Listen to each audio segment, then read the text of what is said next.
Hey everybody, welcome to my updated Zoodiac deck profile. So a lot of you guys have been really wanting to see this list, like really bad, and I haven't really updated it with the Buffalo combo that I have mentioned in it was one of the videos that I did pretty much like a month ago, and a lot of you guys have been really wanting to see it. So I've been, sending you guys some of the lists in the comment section below, but I figured I might as well make an official video and just post it for you guys. So this is me doing that. So I do have a couple lists here for you guys, just depending on what kind of variant you want to go for this. Obviously they're all very similar, in fact, because I haven't changed like a lot of cards in them, but obviously there's a lot of flexibility that you can do with this deck, because you can change out like hand traps, obviously, like the ashes, the like judgments, the impermanences, the phantasmes, ghost ogres, Nibiru's. Like those are pretty much like all hand traps that can be like changed for like lots of other stuff. I do like having a like big large lineup of multiple hand traps. Obviously you could put in like DD Crows or something like that, but I feel like that right now this is like a pretty standard zoo list that I have been really enjoying playing. So let's go ahead and start it off. So we do play, obviously, the one copy of Buffalo. For hand traps, we play the 3 Ash, the 3 Impermanent, or sorry, 2 Ash, 3 Impermanents. And we do play Time Thief Winder in this list, as well as the Retrograde to go along with it, just because I think it's a really nice engine. Just being able to, if you draw just Ram, you can actually combo, like Ram Winder is actually a combo that gets you into Megaclops as well. But yeah, Zoodiac Rapier being probably the best starter. 3 Whiptail, 3 Thoroughblade, so obviously the 10 copies of Zoos, I think that's pretty standard. 3 copies of Called by the Grave. This deck loses to hand traps, Ash, DD Crow, Ogre, everything, so you might as well play Called by the Grave just to stop that. 3 copies of Cosmic Cyclone, because we don't like losing to Mystic Mine. 3 copies of Tenki, just be able to search for anything, including your Buffalo, but don't ever do that. You can just search for any of your Zoo cards. Monster Born, just being a form of extender that can get you into Megaclops pretty easy, if you don't draw, like, specifically, like, a Rapier or anything like that. Like, if you don't draw, like, I don't know, it's just, like, a good extender that can get you into a lot of your plays if you get stopped somehow with, like, a DD Crow or something like that. 3 copies of Avarice, 3 copies of Desires, because we like that draw power. 1 copy of Barrage, please bring us back to 3 Konami.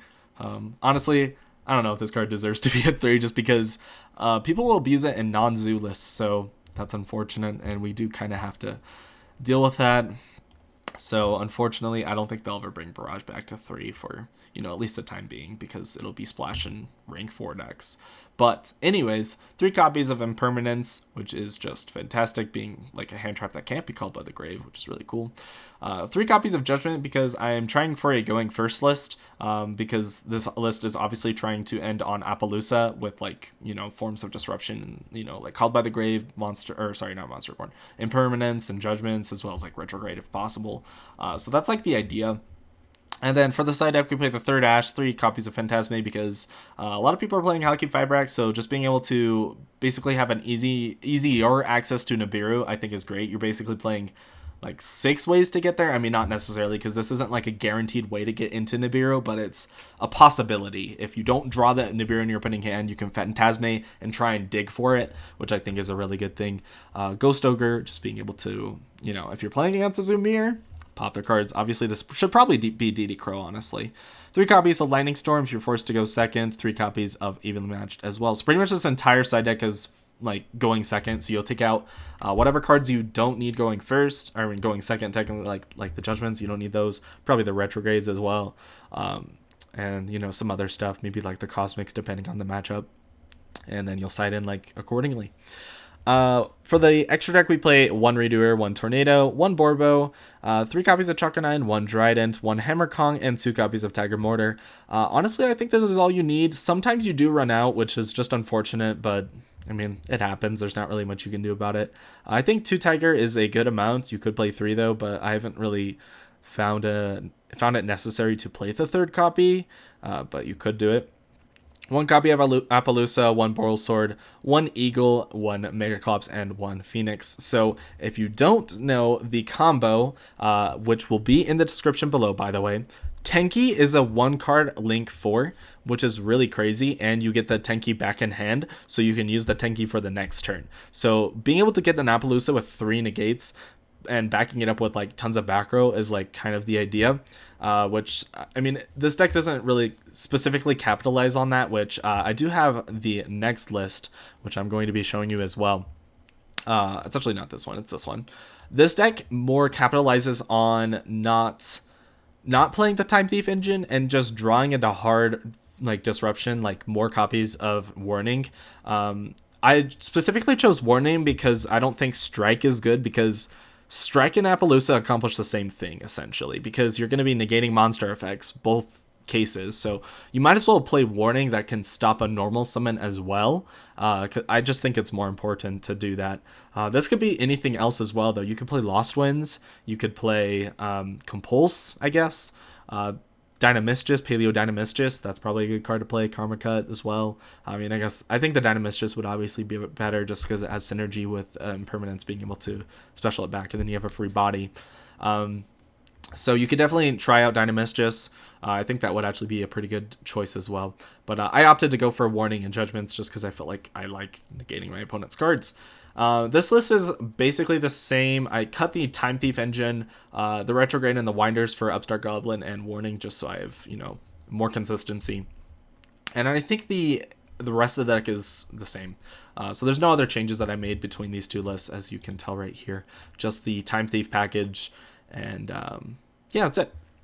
So basically, yeah, this list just capitalizing on the Tenki combo, because you can Tenki for Appaloosa with 3 negates, set like 2 Judgment, a Warning. Like, what are they gonna do? You have 5 negates right there. You have, or I guess 6 technically, if you have the 3 Judgment, 2 Judgment, 1 Warning, because then, you know, you can, yeah. And plus, like, there's obviously like other stuff you can do, and then you'll have the Tenki for the next turn, so you can kill them with Megaclops. Like, broken, insane. Actually, I don't think you'll be able to Megaclops combo them, but regardless, you get the idea. And then this one is more capitalizing on more of a Time Thief heavy package. If you wanted to go that route, I do like this one. That's like a good middle ground, but I should probably experiment with this a little bit more. But I ended up cutting the Ashes from the deck altogether, the main deck at least. And then I ended up putting in 2 copies of Shade Brigadine, just being able to attach your Redoer. Because if you can draw like Winder plus like, I guess like basically if you draw like Tenki, Winder, and then like Brigadine, you're going to be ending with Appaloosa and a Redoer, which is really cool, and a Retrograde. So you're going to be having a Spell Trap negate, 3 monster negates, a Send at top of the deck, as well as, like, you know, if you draw like your Judgments or your Cosmics or your Call by the Grave or Impermanences even, then you still have like follow up as well, or you can follow up with even just like the Redoer, because Redoer is an insane card in grind situations, and then the Tenki follow up because it's in your hand. So I think that these are really cool. Honestly, I think you probably shouldn't go for one of the middle ground. I don't like this list. It's probably not like super important, but like I do want to like showcase it. I do think that this list or this list is probably your best option, ideally. Also, one other thing, I cut Nightmare Phoenix from the extra deck in favor of Bujinki Ahashima. So the idea with this is that you can search off of Winder, you can search Bezelship, and then you can use your Zoo engine to climb into this, because it just requires 2 monsters with the same level. And then you can go ahead and special summon, I believe you can special summon the Bezelship from your hand as well as a monster back from your graveyard. And then I believe you can immediately after Xyz summon, if I'm correct with that. Special summon 2 monsters, negate their effects, and immediately after that you can Xyz summon using those 2 monsters. And then if an Xyz monster is summoned to a zone he points to, you can pop a card on the field, which is really cool. Or if they, sorry, not if an Xyz monster is summoned, but if an Xyz monster activates an effect by detaching material. I think that's really cool, just being able to get into like other rank 4s that you could get. You could obviously go into Chakanine as well, because it just requires 2 level 4 monsters.